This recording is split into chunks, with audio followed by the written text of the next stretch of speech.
ঢিঙত শ্ৰী শ্ৰী জগন্নাথ প্ৰভুৰ ৰথযাত্ৰাত শ শ ভক্তৰ প্ৰাণ ৰাইজৰ অংশগ্ৰহণ।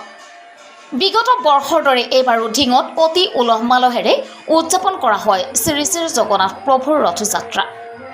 ঢিঙৰ ঐতিহ্যমণ্ডিত শ্ৰী শ্ৰী জগন্নাথ মন্দিৰৰ পৰা সম্পূৰ্ণ এক আধ্যাত্মিক পৰিৱেশত জগন্নাথ প্ৰভুক সুসজ্জিত ৰথত উঠাই ঢিং চহৰৰ পৰিভ্ৰমণ কৰাৰ অন্তত সাৰ্বজনীন পূজাবাৰীত সামৰণি পৰে আজিৰ এই ৰথযাত্ৰাৰ কাৰ্যসূচী।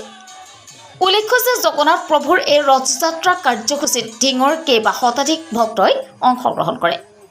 News desk report UNB news.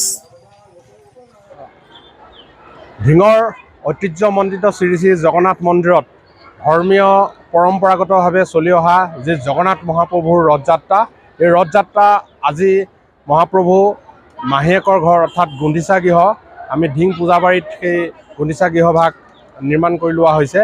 ইয়াত তেখেত আহি আজি মাহীয়েকৰ ঘৰত প্ৰৱেশ কৰিছে আৰু ইয়াতে সেই 8 দিন তেখেতে থাকিব মাহীয়েকৰ ঘৰতে আৰু ইয়াতে সদায় সন্ধ্যা পূজা কীৰ্তন আৰতি হৈ থাকিব, নাম কীৰ্তন হৈ থাকিব। আকৌ পুনৰ 15 জুলাই সোমবাৰে পুনৰ তেখেতে মহাপ্ৰভু জগন্নাথ নিজৰ ঘৰলৈ অৰ্থাৎ শ্ৰী শ্ৰী জগন্নাথ মন্দিৰলৈ তেখেতক লৈ যোৱা হ'ব। গতিকে এই ৰথযাত্ৰাৰ যি সময়ছোৱা, এই সময়ছোৱাত সকলো ভক্তপ্ৰাণ ৰাইজৰ আমি সহায় সহযোগিতা আৰু উপস্থিতি কামনা কৰিছোঁ।